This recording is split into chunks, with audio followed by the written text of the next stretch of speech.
Olá, pessoal. Essa vai ser a nossa aula sobre fatores de risco para eventos cardiovasculares.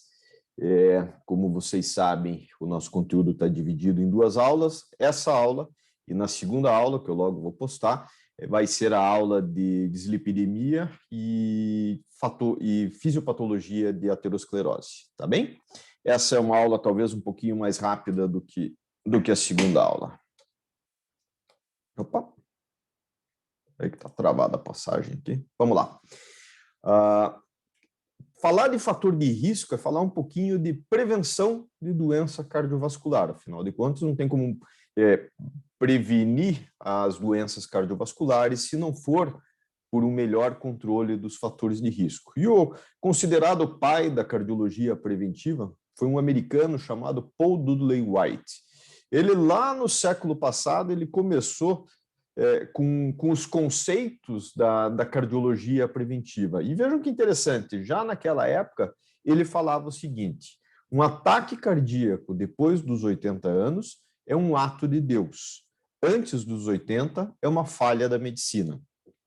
E, de certa maneira, não é errado pensar dessa maneira, né? Afinal de contas, a longevidade vai aumentando ao longo dos anos e, em geral, isso se faz por uma melhor medicina preventiva, né?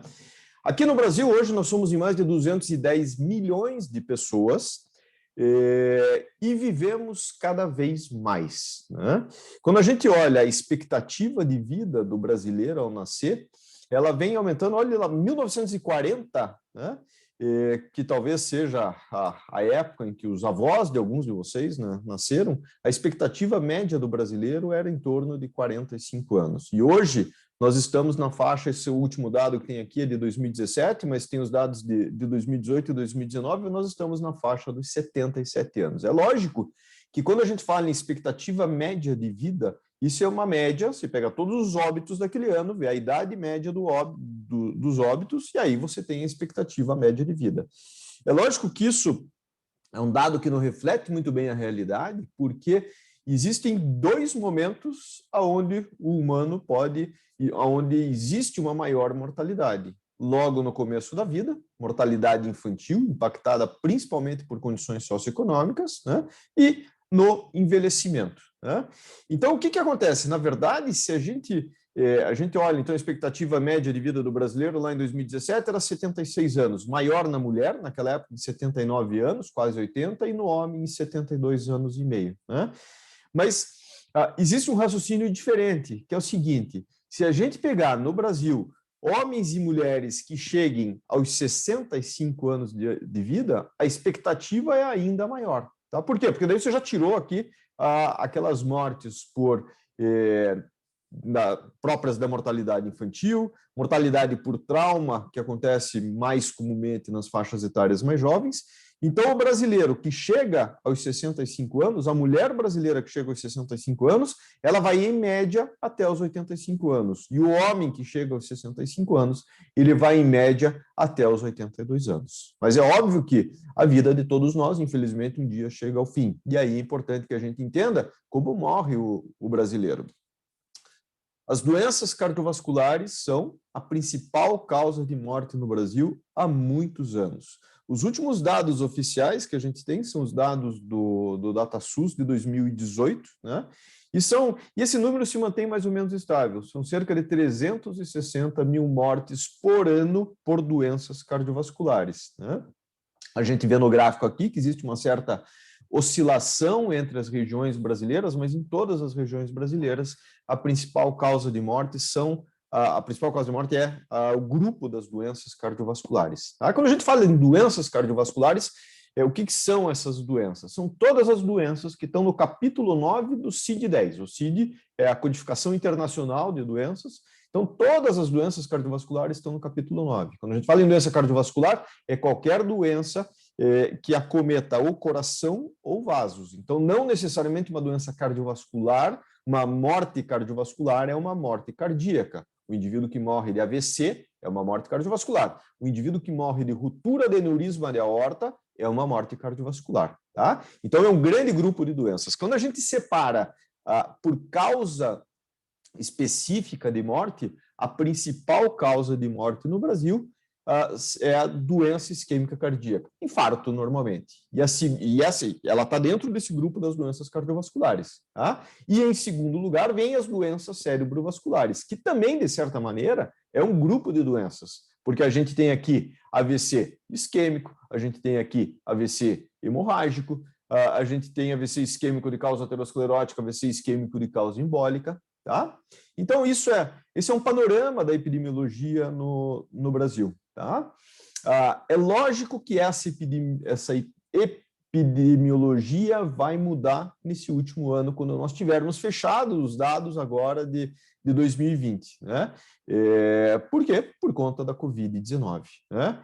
É importante a gente mencionar que Covid-19 superou em 2020 o número de mortes por doenças isquêmicas cardíacas, superou o número de mortes por doenças cerebrovasculares. Então, como causa isolada, em 2020, Covid foi a principal causa de morte. Né?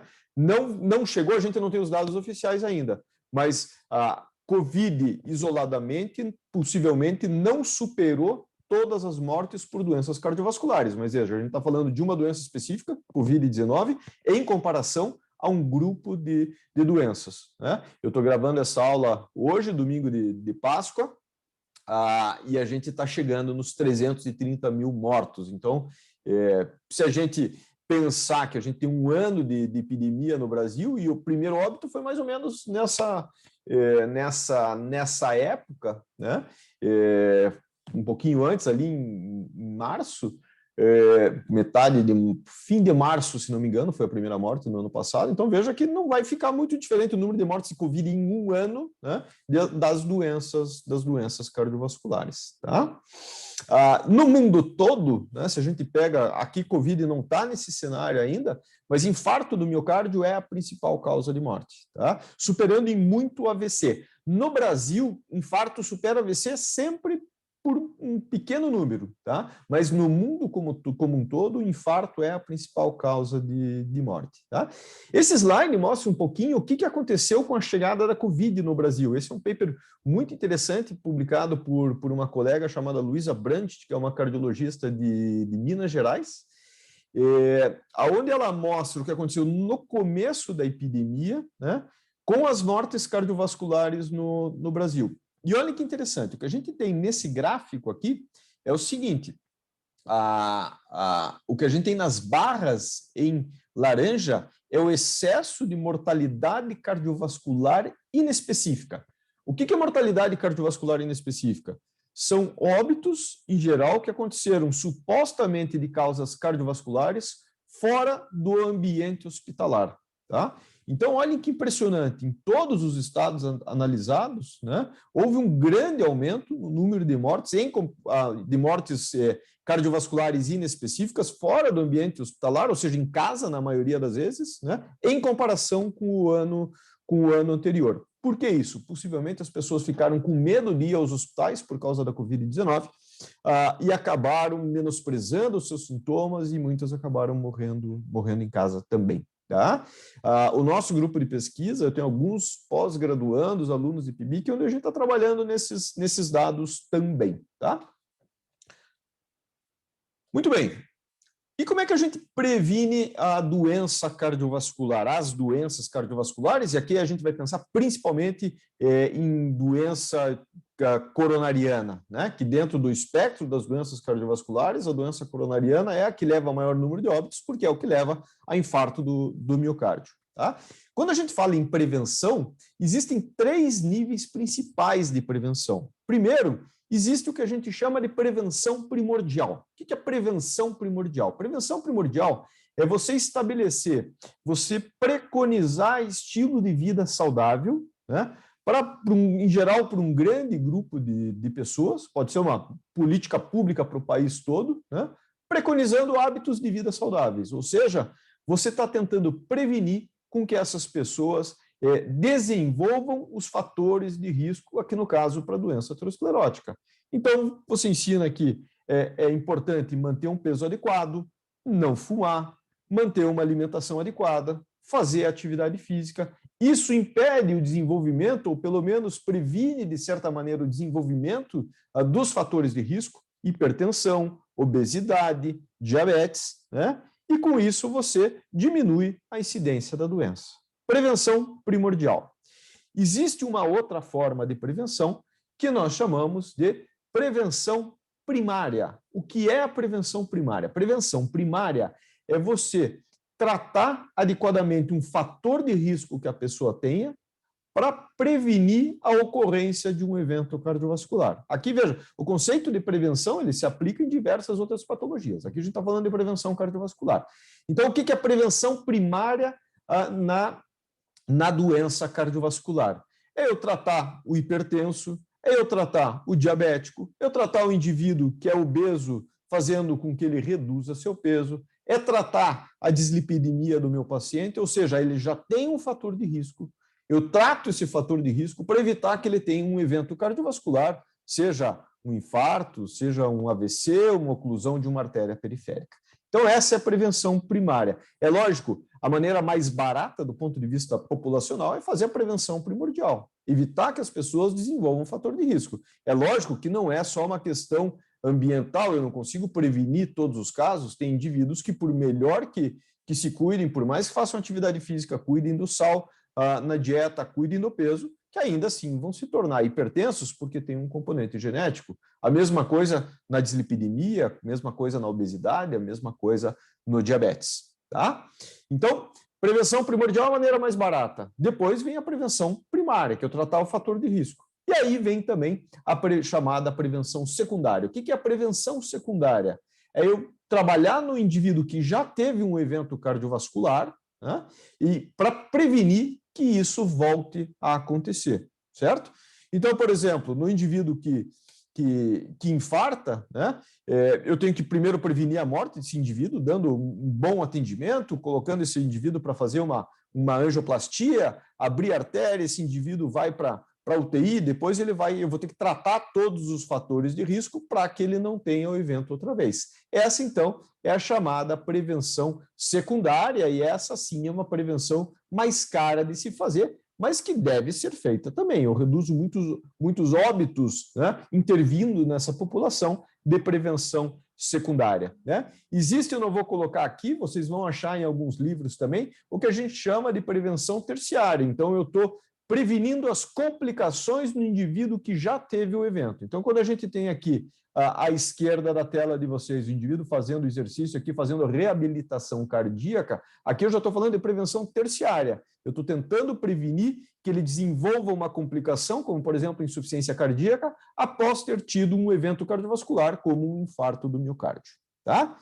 Então, prevenção se faz reconhecendo os fatores de risco e tratando os fatores de risco de maneira adequada. E aí é importante que a gente saiba, então, quais são os principais fatores de risco para a doença cardiovascular. E aqui, obviamente, a gente está na cardio, eu vou falar dos principais fatores de risco para a doença coronariana, para infarto do miocárdio. Tá?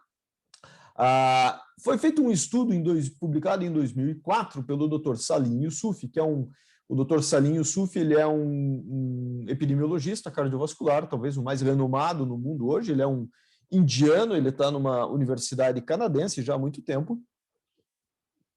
E com o intuito de tentar responder quais são os principais fatores de risco para infarto do miocárdio, ele fez um grande estudo em 52 países distintos, envolvendo cerca de 30 mil pessoas, na verdade, um pouco mais de 30 mil pessoas, 15, metade que já tinham tido infarto, metade sem infarto, e a ideia dele era justamente tentar entender quais são os principais fatores de risco para infarto. Porque quando eu fiz residência de cardiologia, lá em 1996, 97, no INCOR, em São Paulo, existia uma história que 30% dos infartos se davam em indivíduos que não tinham fator de risco. Talvez vocês já tenham ouvido essa história, né? Fulano infartou e se cuidava, não tinha nenhum fator de risco.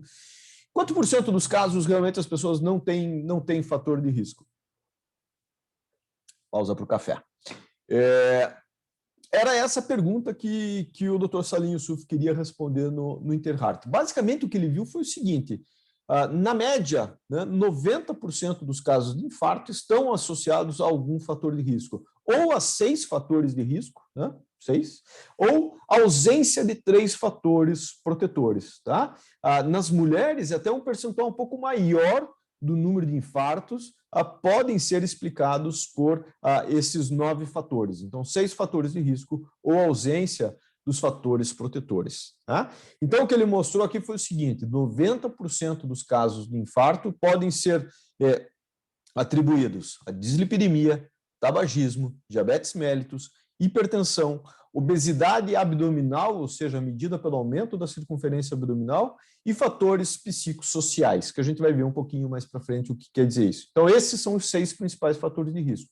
Ou então, a ausência de 3 fatores protetores, dieta, aqui representado pelo consumo diário de frutas e verduras, de até 5 porções diárias, de pelo menos 5 porções diárias de frutas e verduras, a prática de atividade física ou o consumo leve de álcool diário. Sim, álcool aparece como um fator protetor para doenças cardiovasculares. A gente pode, eu não vou entrar em detalhes nisso, né? A gente não prescreve, obviamente, que ninguém comece a beber, mas no Tira Dúvidas na terça, se vocês quiserem entrar mais detalhes com isso, eu vou estar à disposição. Tá? E nesse estudo ele mostrou que o principal fator de risco para infarto do miocárdio é dislipidemia, com odds ratio de 3,25. O que é um odds ratio de 3,25? O indivíduo dislipidêmico tem um risco de infartar 3,25 vezes maior do que o indivíduo não infartado, não dislipidêmico. Tá?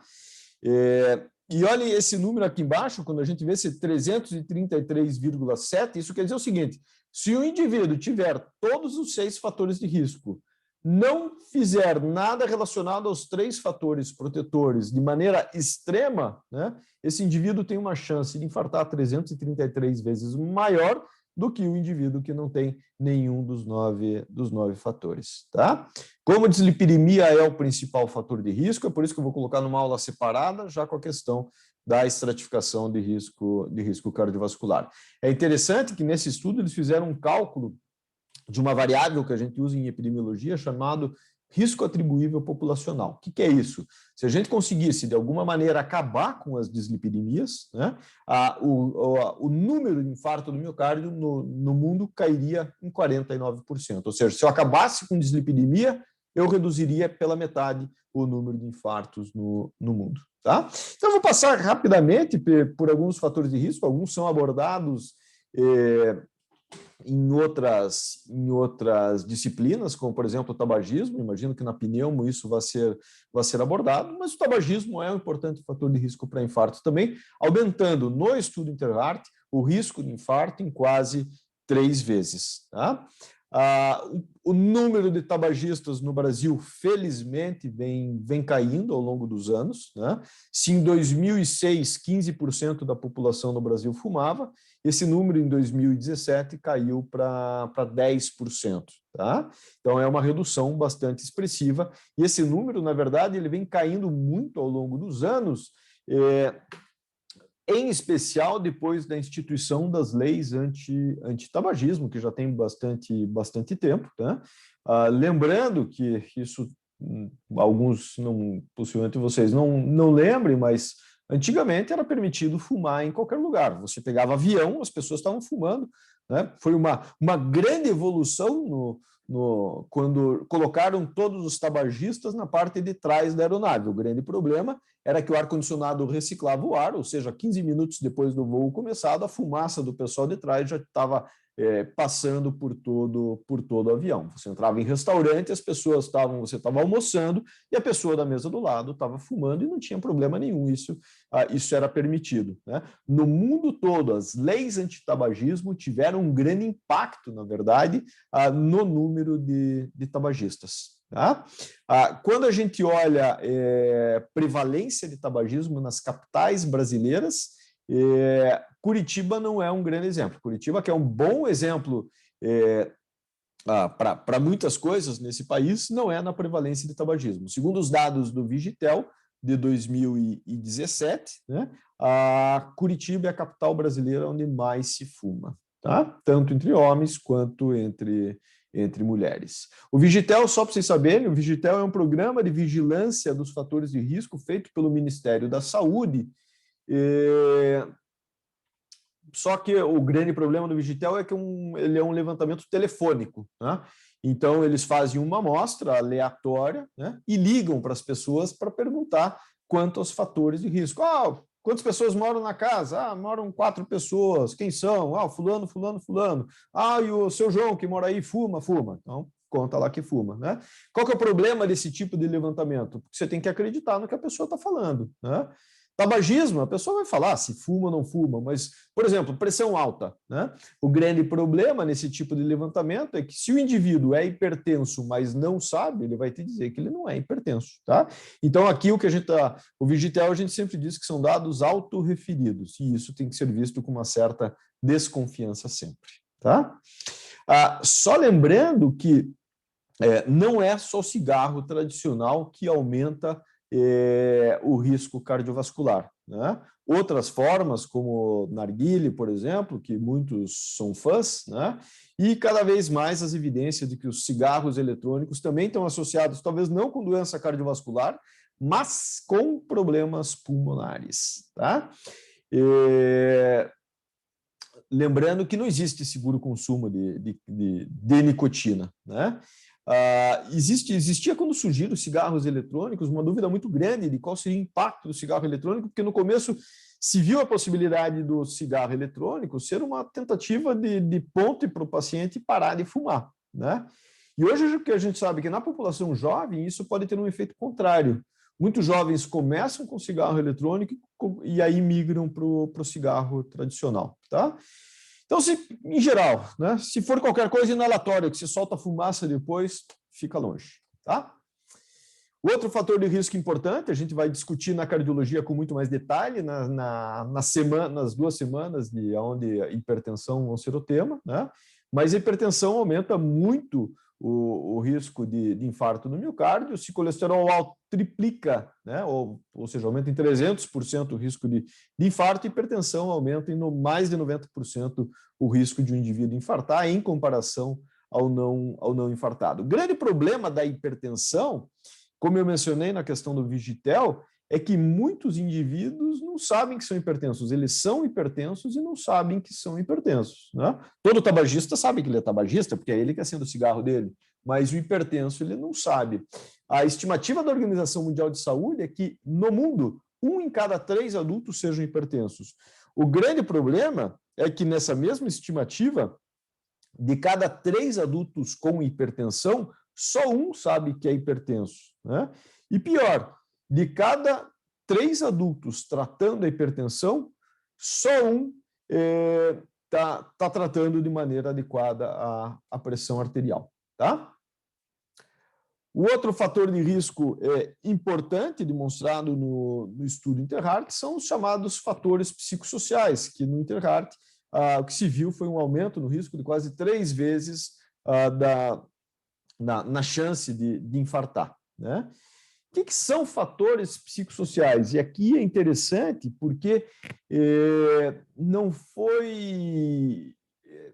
se fechou um único diagnóstico, quer dizer, se consideraram múltiplas condições que nós sabemos que estão associados a um maior risco cardiovascular, como, por exemplo, ansiedade, depressão, né? Esses são fatores clássicos, a gente sabe já há muito tempo que esses são fatores de risco, mas o interessante foi que no Interheart eles incluíram outras variáveis analisadas, como, por exemplo, falta de estresse crônico por falta de dinheiro, pessoas que tenham, por exemplo, uma personalidade com rompantes de raiva de repente, isso aumenta o risco cardiovascular, pessoas que sofram cronicamente por um estresse familiar, como ter que cuidar de um idoso adoecido dentro de casa, né? É lógico que os que fazem isso fazem com muito carinho, mas isso é um fator de estresse muito grande, isso é um estresse diário, a preocupação, a falta de prognóstico. Então, tudo isso deve ser visto sempre como um fator de risco, como fatores de risco cardiovasculares também. E aí vem um outro ponto que eu considero extremamente relevante, que é o aumento da circunferência abdominal, tá? Então, lembre-se que quando a gente fala de obesidade como fator de risco cardiovascular, é principalmente a obesidade avaliada pela circunferência abdominal, que eu já vou comentar com vocês, nessa figura aí está sendo medida de uma maneira errada. Tá? Aliás, foi a primeira vez que eu reparei que essa figura aí não está certa. O aumento da circunferência abdominal está associado com o risco de infarto, com uma chance de infarto 60% maior em comparação ao indivíduo que não tem sinais de obesidade. Tá? Então, eu comentei ali que está sendo medido da maneira errada. Veja, quando a gente faz a medida da circunferência abdominal, o que a gente quer, de certa maneira, é estimar quanto de gordura que tem dentro da cavidade abdominal. Medida de circunferência abdominal não tem nada a ver com pneuzinho. Né? Pneuzinho, do ponto de vista estético, pode não ser a coisa mais bonita do mundo, mas não mata ninguém. Tá? O grande problema é aquele grande aumento da circunferência abdominal causado pela gordura que está depositada dentro do abdômen, então no epíplon, nas próprias vísceras. Né? É essa gordura, a gente vai ver mais à frente, que do ponto de vista metabólico acaba sendo muito prejudicial. Como é que eu meço a circunferência abdominal do meu paciente? Isso é importante, porque a gente deve medir. Tá? Talvez vocês leiam, vejam em algum lugar que a medida deve ser feita na circunferência abdominal, na cicatriz umbilical. Né? Em alguns indivíduos isso vai estar certo. Tá? Mas o ponto correto de medir, né, é eu pegar o ponto mais alto, né, da crista ilíaca, bordo superior da crista ilíaca, eu vou pegar o bordo inferior da última costela e vou achar lá o ponto... Deixa eu só mudar meu mouse aqui. E eu vou pegar lá o ponto médio, então, entre o bordo inferior da última costela e o bordo superior da crista ilíaca. E é nesse ponto que eu vou medir. Na maior parte dos indivíduos que não sejam obesos, essa medida vai cair exatamente na cicatriz umbilical. Mas se vocês pensarem, por exemplo, no indivíduo que tem uma barriga enorme, daquela que cai e vai até o joelho, né, você vai ter que medir por trás do indivíduo, você vai ter que laçar o umbigo dele se fosse assim. Não é isso. A medida, então, o ponto de referência é sempre ponto médio entre a borda inferior da última costela, bordo superior da crista ilíaca. Qualquer um de nós, se alguém passar uma fita métrica em volta da barriga, a primeira coisa que a gente vai fazer é puxar o ar, vai puxar a barriga. Né? Então, é por isso que a medida deve ser feita, a orientação para o paciente deve ser: seu João, puxa o ar. Agora solte bem o ar. E é ao término da expiração que a gente faz a medida, sempre com o paciente sentado. Tá? Então, o que a gente está medindo efetivamente? Aqui é uma ressonância magnética do abdômen de um indivíduo normal. Tá? Então, vejam, aqui a gente está tendo... Né, então, aqui é como se a gente estivesse olhando o paciente deitado, aqui está a coluna dele, aqui está a barriga, a musculatura do abdômen, os retos abdominais, né? E aqui a gente está vendo, então, o conteúdo normal de gordura que a gente espera ver dentro do abdômen. Olha o que acontece no indivíduo que tem um aumento da circunferência abdominal com um grande depósito de gordura intraabdominal. Mesma coisa, o indivíduo está deitado, o abdômen aqui na frente, aqui a vértebra, e tudo isso branco aqui, então aqui a gente tem uma alça intestinal, né, do colo transverso, e todo o resto aqui é gordura dentro do abdômen. Tá? Então, quando eu meço, existe uma correlação direta entre a medida da circunferência abdominal e o conteúdo desse tipo de gordura dentro do abdômen. Tá? E isso é importante porque a gente sabe que a população brasileira está cada vez mais pesada. Tá? Aqui o que a gente vê é prevalência do excesso de peso nas capitais brasileiras, né? E quando a gente vê aqui, a gente tem metade dos brasileiros hoje acima do peso. Tá? E, obviamente, que um percentual significativo desses indivíduos vai ter também o aumento da circunferência abdominal. Por que a medida da circunferência abdominal acaba sendo melhor do que o índice de massa corpórea? O índice de massa corpórea ele perde, de certa maneira, se o indivíduo tem um aumento do peso por uma grande massa muscular. Pega um halterofilista, por exemplo, um lutador forte de MMA, o que ele tem é a massa muscular. Né? Então, o índice de massa corpórea dele talvez esteja elevado, mas a circunferência abdominal possivelmente não vai estar. Qual que é o grande problema desse aumento da circunferência abdominal? Qual que é o grande problema desse grande depósito de gordura dentro do abdômen? Porque essa gordura ela é metabolicamente ativa, né? Eu tenho um grande aumento na quantidade de ácidos graxos livres circulando pelo nosso organismo, e isso leva a um estado de resistência à insulina. Então, esse indivíduo ele precisa produzir mais, ele tem um estado de hiperinsulinemia, ele precisa produzir mais insulina, porque a insulina tem uma dificuldade de colocar a glicose para dentro da célula por esse estado de resistência à insulina causada pelos ácidos graxos livres. Tá? Esse estado de hiperinsulinemia está associado não só à alteração da glicose, mas também a outros distúrbios metabólicos, que conjuntamente a gente chama de síndrome metabólica. Tá? Então, a síndrome metabólica como um todo é interpretada como um fator de risco também, embora ela seja, na verdade, a conjunção de diversos fatores de risco. Como é que eu faço o diagnóstico de síndrome metabólica? Existem diversos critérios, o que a gente usa habitualmente são os critérios da International Diabetes Federation, de 2005, né, que preconiza o seguinte: para eu fazer o diagnóstico de síndrome metabólica, eu tenho que obrigatoriamente ter aumento da circunferência abdominal. Critério obrigatório em mulheres acima de 80 centímetros, em homem acima de 90 centímetros. Né? Algumas pessoas advogam que talvez a gente devesse usar acima de 94 centímetros, porque 94 centímetros é o valor de referência para os descendentes de europeus. Tá?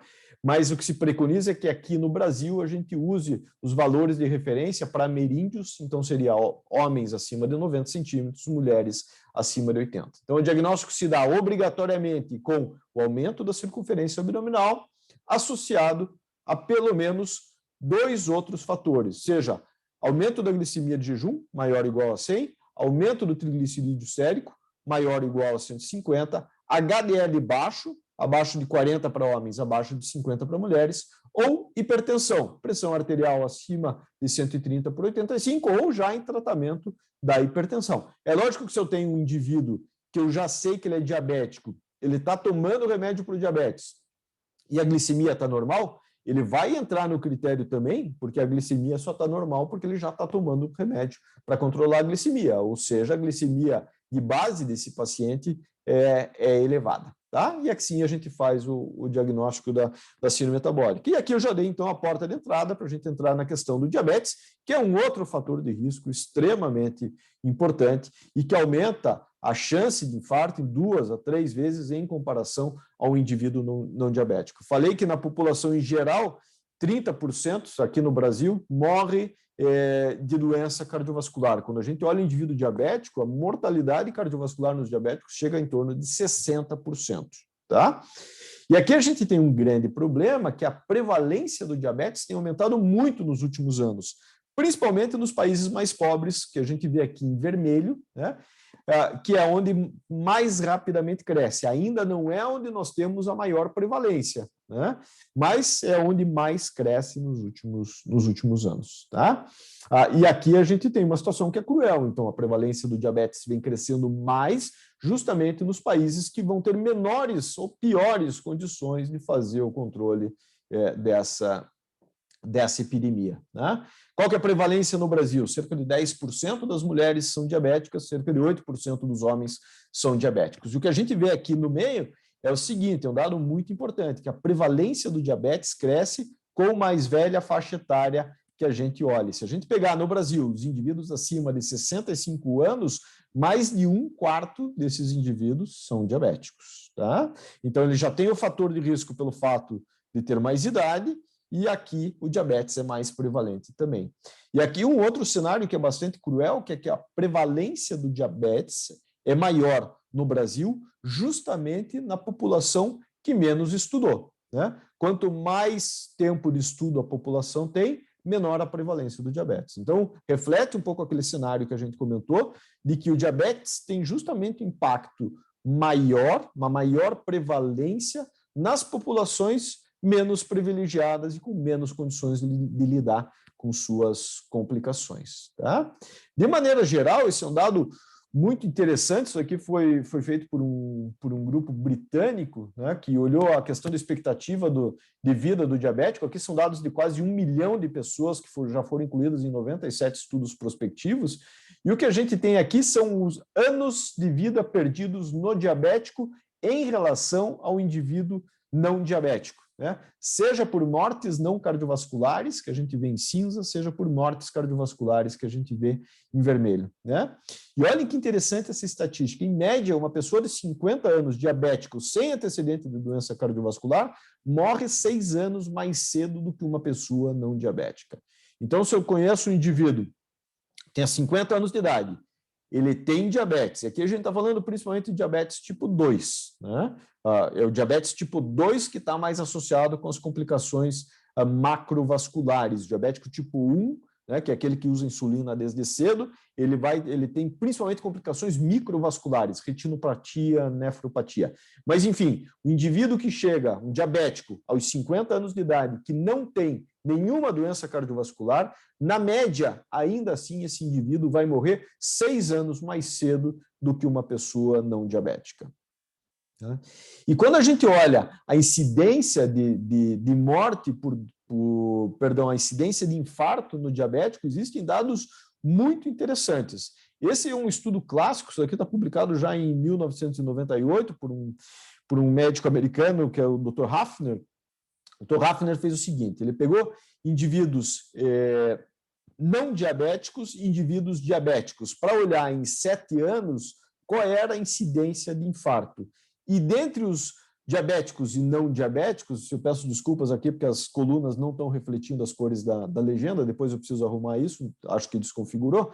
Mas, enfim, ele pegou diabéticos que já tinham infartado e que não tinham infartado, não diabéticos que já tinham infartado e não tinham infartado. Olha que interessante, vou resumir para vocês a figura. A gente vê aqui à esquerda a incidência de infarto em 7 anos em indivíduos que não eram diabéticos e que nunca tinham infartado. Uma incidência de infarto muito baixa. Quando a gente olha a incidência de infarto do miocárdio em indivíduos diabéticos que já tinham tido infarto prévio, a incidência de um novo infarto foi muito alta, 45% em 7 anos.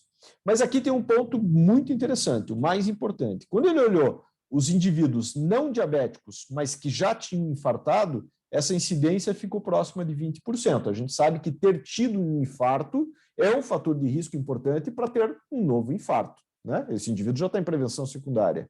Mas quando ele olhou indivíduos diabéticos que nunca tinham infartado, os mesmos 20%. E daqui surgiu um conceito que predominou durante muito tempo, que era a ideia de que ter diabetes é a mesma coisa em termos de risco cardiovascular do que já ter tido um infarto prévio, tá? Na nossa diretriz brasileira, eu vou conversar um pouquinho sobre isso na próxima aula, até a última diretriz, né, a gente considerava isso. Se tem diabetes, é de alto risco cardiovascular.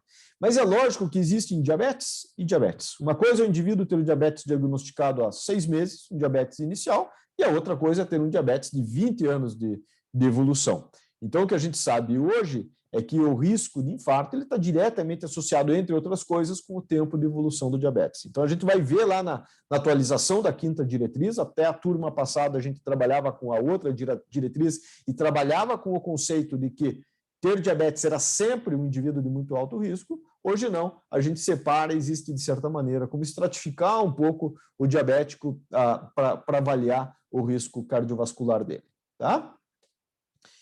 E, por fim, tem a questão da dislipidemia. Então, como eu comentei para vocês, eu vou entrar em mais detalhes na questão da dislipidemia na outra aula, mas a dislipidemia, então, é o fator de risco mais importante, aumentando em mais de 3 vezes a chance de um indivíduo infartar, tá?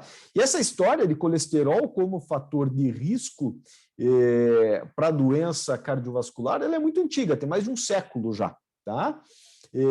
As primeiras evidências vieram um século atrás, quando um patologista russo alimentou coelhos com dieta hipercolesterolêmica, e ele viu que esses animais desenvolviam mais aterosclerose na aorta abdominal. Diversas evidências vieram depois, essa história toda do colesterol tem alguns dados muito muito importantes, são 13 prêmios Nobel até hoje de medicina que foram dados em relação à pesquisa de colesterol, mas a evidência mais clara de que colesterol é um fator de risco importante para a doença cardiovascular veio a partir do estudo de Framingham, que foi publicado em 1961, essa é a publicação inicial, onde se viu que quanto mais alto o colesterol total, maior o risco de doença coronariana. Tá? Foram também com dados do estudo de Framingham, posteriormente, que se viu que o risco está diretamente associado com o nível de LDL, quanto maior o LDL colesterol, maior o risco, e inversamente proporcional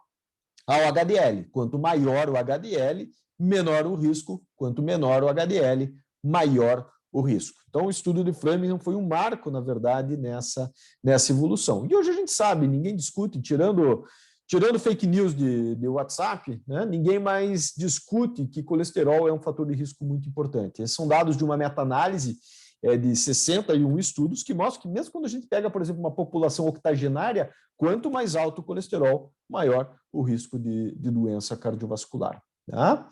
Como eu falei, diversos prêmios Nobel foram distribuídos, principalmente para os doutores Gold, esse é o que mais se conhece, dos doutores Goldstein e Brown, que foram os que descreveram toda a questão de metabolismo do LDL colesterol, e talvez uma das grandes injustiças em relação ao prêmio Nobel na medicina até hoje tenha sido o fato de que o médico, perdão, o doutor Akira Endo, ele não era médico, na verdade, era um bioquímico, se não me engano, que foi quem desenvolveu a estatina, ele não ganhou um prêmio Nobel. Por que é uma injustiça? Porque nenhuma outra medicação reduz tanto o risco cardiovascular como as estatinas. Eu não vou contar toda a história, mas aqui tem um dado interessante que foi o seguinte: na época o Dr. Akira Endo ele trabalhava numa empresa japonesa chamada Sankyo, existe até hoje essa empresa com o nome de Daiichi Sankyo. Ele desenvolveu lá em 1972 a primeira estatina, que foi a Compactina.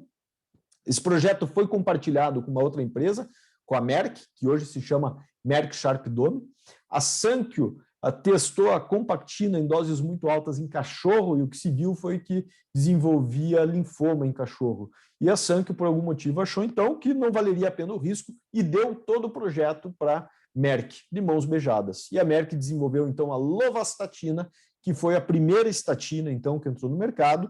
Lembrando que as estatinas são até hoje as drogas de eleição para o tratamento das dislipidemias e, consequentemente, toda a base da redução do risco cardiovascular nos indivíduos dislipidêmicos, seja em prevenção primária, seja em prevenção secundária. E foi só em 1994 que a gente teve a publicação do primeiro estudo que mostrava, então, que indivíduos em prevenção secundária, que já haviam tido um infarto, de que o uso de uma estatina, no caso a simvastatina, estava associada com redução de novos eventos cardiovasculares em indivíduos em prevenção secundária. De lá para cá, dezenas de estudos comprovaram isso. Mas a gente vai entrar um pouquinho mais em detalhe na questão de tratamento das dislipidemias na outra aula.